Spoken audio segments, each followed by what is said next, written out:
नमस्कार। दिल्ली सल्तनत जो 300 साल से भी ज्यादा चली, अब अपने आखिरी पड़ाव पर थी। तो आज हम बात करेंगे इसके अंतिम दो राजवंशों की, सैयद और लोधी।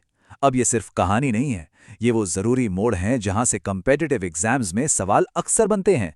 तो चलिए इन्हें अच्छे से समझते हैं। तो एक सवाल से शुरू करते हैं। वो कौन सा पहला पश्तून राजवंश था जिसने दिल्ली सल्तनत पर पूरे 75 साल राज किया? सोचिए जरा। ये सवाल सीधा हमें लोधी राजवंश पर ले जाता है और सल्तनत के इतिहास में एक बहुत बड़े बदलाव की तरफ इशारा करता है। तो चलिए इसका जवाब ढूंढते हैं। तुगलक वंश के बाद दिल्ली की सत्ता में एक खालीपन सा आ गया था और इसी खालीपन को भरने आए सैयद राजवंश। देखिए, इनका शासनकाल कोई बहुत लंबा तो नहीं था, पर उन्होंने एक पुल, एक ब्रिज का काम किया, तुर्कों के हाथ से सत्ता लेकर अफगानों यानी लोधियों तक पहुंचाने का। तो सैयद वंश में कुल मिलाकर 4 शासक हुए और इनका पूरा शासनकाल आप देखिए सिर्फ 36 साल का था। खिज्र खान से ये कहानी शुरू होती है और अलाउद्दीन आलम शाह पर आकर खत्म हो जाती है।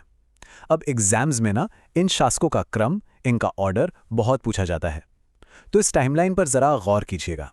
खिज्र खान जो इस वंश के संस्थापक थे, उनका अंदाज बड़ा अलग था।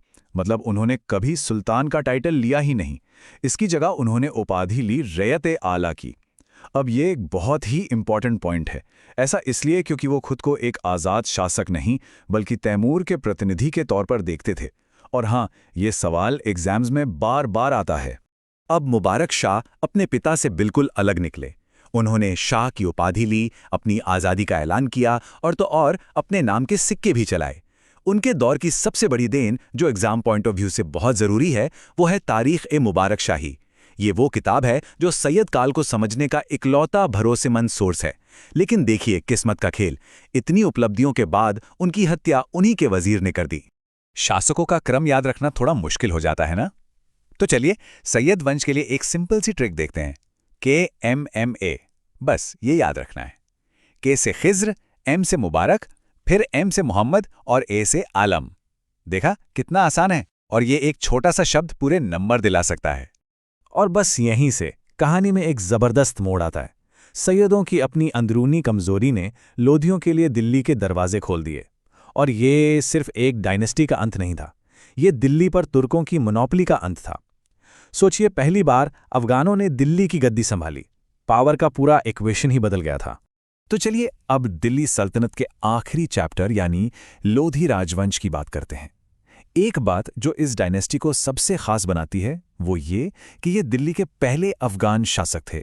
लोधी वंश की नींव रखी बहलोल लोधी ने। उनकी सबसे बड़ी अचीवमेंट मानी जाती है जौनपुर सल्तनत पर जीत। इस एक जीत ने लोधी साम्राज्य को नॉर्थ इंडिया में एक बड़ी पावर बना दिया और इकोनॉमी को स्टेबल करने के लिए उन्होंने बहलोली नाम के तांबे के सिक्के भी जारी किए। 1504 ये सिर्फ एक साल नहीं है, ये वो तारीख है जिसने हिंदुस्तान के नक्शे पर एक नए शहर को जन्म दिया। एक टर्निंग पॉइंट था ये सल्तनत के इतिहास का। तो सवाल ये है कि आखिर हुआ क्या था इस साल? इसी साल सिकंदर लोदी ने आगरा शहर की नींव रखी थी। और ये फैक्ट तो एग्जाम्स में इतनी बार पूछा गया है कि क्या कहें। कमाल की बात है ना, जिस आगरा को मुगलों की राजधानी के तौर पर जाना जाता है, उसे बसाया एक लोदी सुल्तान ने था। सिकंदर लोदी, इन्हें लोधी सुल्तानों में सबसे काबिल माना जाता है। वो एक बेहतरीन एडमिनिस्ट्रेटर थे। ज़मीन नापने के लिए उन्होंने गज इस सिकंदरी का पैमाना बनाया। पर बात यहीं ख़त्म नहीं होती। वो एक कमाल के कवि भी थे जो गुलरुखी के पेन नेम से फ़ारसी में कविताएं लिखते थे। और हाँ, 1506 में इन्होंने ही राजधानी दिल्ली से आगरा शिफ्ट की। और फिर कहानी के अंत में आते हैं इब्राहिम लोदी, आखिरी सुल्तान। उनका पूरा शासनकाल लड़ाइयों और संघर्षों में ही बीता। लेकिन द डिफाइनिंग मोमेंट जो सब कुछ बदलने वाला था वो आया 1526 में, पानीपत की पहली लड़ाई। इस लड़ाई में बाबर ने सिर्फ इब्राहिम लोदी को हराया और मारा ही नहीं, बल्कि 320 साल पुरानी दिल्ली सल्तनत का हमेशा के लिए अंत कर दिया। और यहीं से भारत में मुगल साम्राज्य की शुरुआत हुई। तो सैयद और लोदी वंश के ज़रूरी पॉइंट्स तो हमने कवर कर लिए। अब वक्त है ये देखने का कि कितना याद रहा। चलिए कुछ ऐसे सवाल देखते हैं जो सीधे सीधे एग्जाम में आ सकते हैं। तैयार हैं? पहला सवाल स्क्रीन पर है। आगरा शहर किसने बसाया था? सोचिए, अभी अभी हमने इस पर बात की है। और सही जवाब है डी, सिकंदर लोदी। और साल कौन सा था? 1504। ये साल और नाम दोनों ही बहुत जरूरी हैं।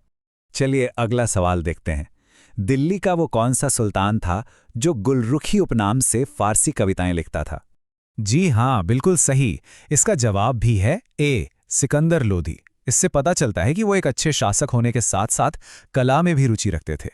चलिए जाने से पहले एक रैपिड फायर रिकैप हो जाए, वो फैक्ट्स जो भूलने ही नहीं है। सैयद संस्थापक खिज्र खान, उपाधि रैयत-ए-आला। लोधी संस्थापक बहलोल लोधी, पहले अफगान शासक। आगरा किसने बसाया? सिकंदर लोधी, साल 1504। लोधी भूमि सुधार गज-ए-सिकंदरी। और सल्तनत का अंत, पानीपत की पहली लड़ाई 1526। ये 5 पॉइंट्स एकदम पक्के कर लेने हैं। और आखिर में एक सवाल सोचने के लिए, पानीपत की लड़ाई ने लोधी वंश को तो खत्म कर दिया, पर क्या सल्तनत की हर चीज खत्म हो गई? सोचिए, सल्तनत की वो कौन सी एडमिनिस्ट्रेटिव और इकोनॉमिक पॉलिसीज थीं जो इतनी अच्छी थीं कि मुगलों ने भी उन्हें आगे जारी रखा? क्योंकि इतिहास कभी एकदम से खत्म नहीं होता, वो हमेशा आगे बढ़ता है। इस सफर में साथ देने के लिए शुक्रिया।